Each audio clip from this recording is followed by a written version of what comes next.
Hello. Hello, this is Leslie Walker Hirsch for Glass Alliance New Mexico. And today I'm talking with award winning artist who works in glass, Elodie Holmes. Elodie was awarded the 2017 Governor's Award for Excellence in the Art for her amazing glass art.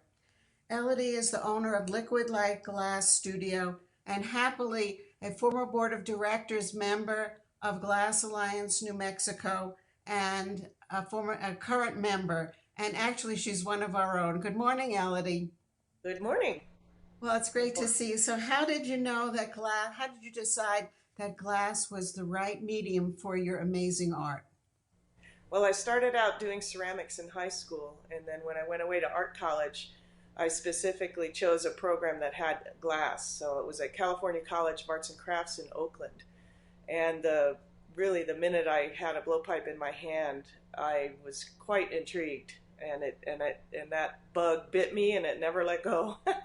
So that's where you learned to make glass art. But did you have any mentors that helped you on your way?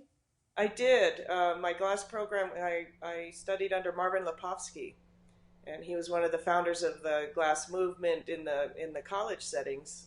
After he was a direct student of Harvey Littleton's in his first class back in 1962, When and the earth he, was cooling, I got it. I know, right? So he went. Marvin started a glass program at UC Berkeley at the urging of Harvey Littleton, and then after about a year or so, a year and a half, I think, they moved it over to CCAC at the time. Now it's called the California College of the Arts. But anyway, it's a great program. He was a great mentor. I did learn quite a lot from him. Uh, so it was So fun. he probably learned something from you too. Well, your unique contribution to color in glass is amazing. So how do you do that? Well, colors in glass are made up of metal oxides. So I start with the raw materials of silica, soda ash, potash, lime, borax, and then I add my metal oxides to it. The formula that I use is based on an ancient Italian glass formula called Calcedonia, and it has my formula has five different metal oxides in it. It's So like that's the magic. that's part of the magic. What's interesting is the I always tell people that the formula is important, of course. The interaction, it's chemistry at high temperatures is what you're getting in the colors that happen. But the atmosphere that you melt it in is very important.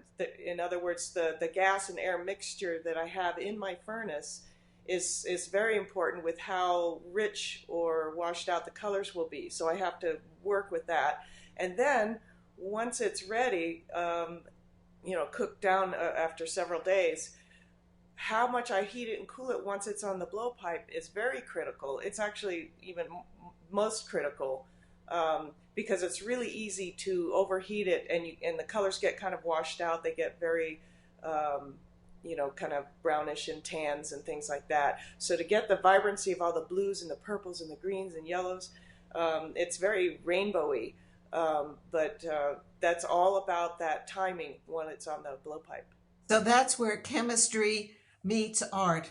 And Correct. Elodie, I asked you to pick out a piece to hold up in front of the camera. Can you reach it Sure. now? You betcha.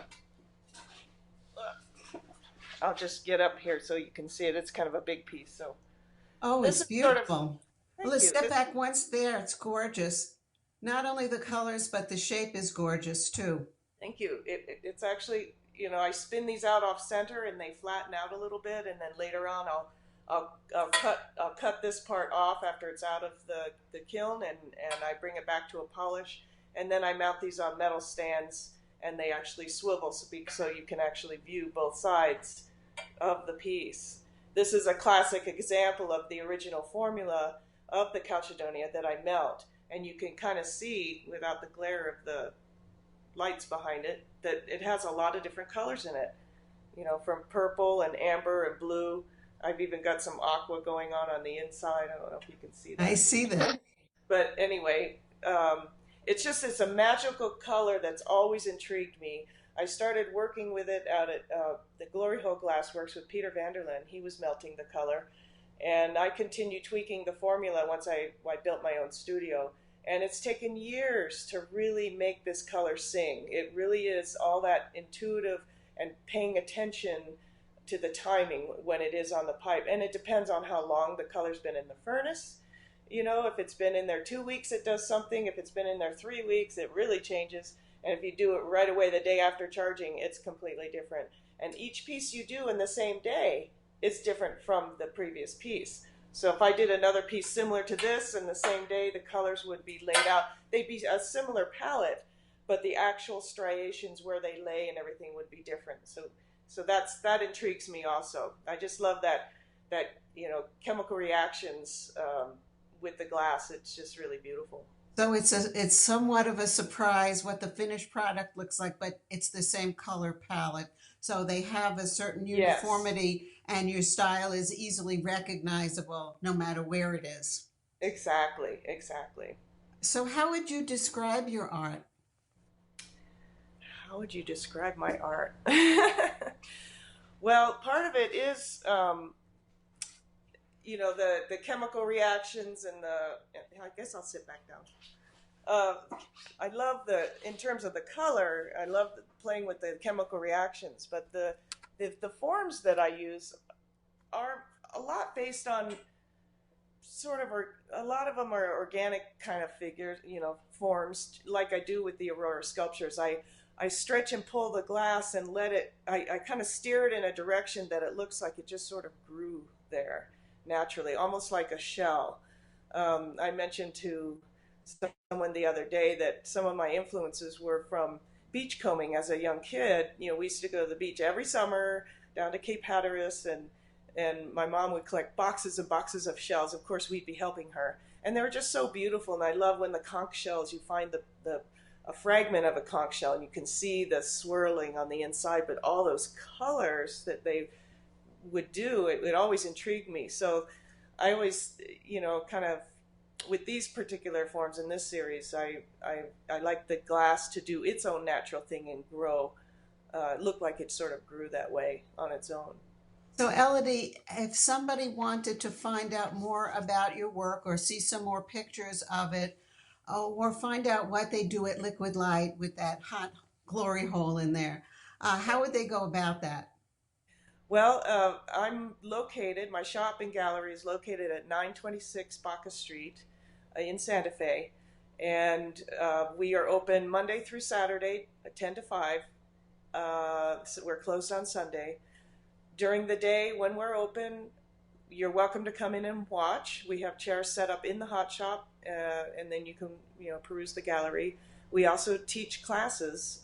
They're just basically experience classes. So geared a lot towards the tourists and visitors, local people, families, wedding groups, work groups, individuals, and it's just to come and hold the blowpipe, learn how to make a paperweight, and you get to walk away with, well, the next day, because it has to stay in the kiln overnight, but you walk away with a beautiful memento of something that you've actually created in glass. And we help. I have teachers to help you along the way. You actually get to hold the blowpipe, choose your colors, use some of the tools to shape and form it, and it's quite fun. And Sounds all that, exciting. yeah, and all that information can be found on my website, liquidlightglass.com. And I also have my own personal website that's sort of like a portfolio of my work, which is elodieholmes.com. Elodie, thanks so much for taking time away from your glass making and talking to me and the subscribers to Glass Alliance New Mexico newsletter. We'll see you soon, maybe at the next Maestro. Sounds good. So Thank you very long. much. Take Bye care. bye. Bye bye.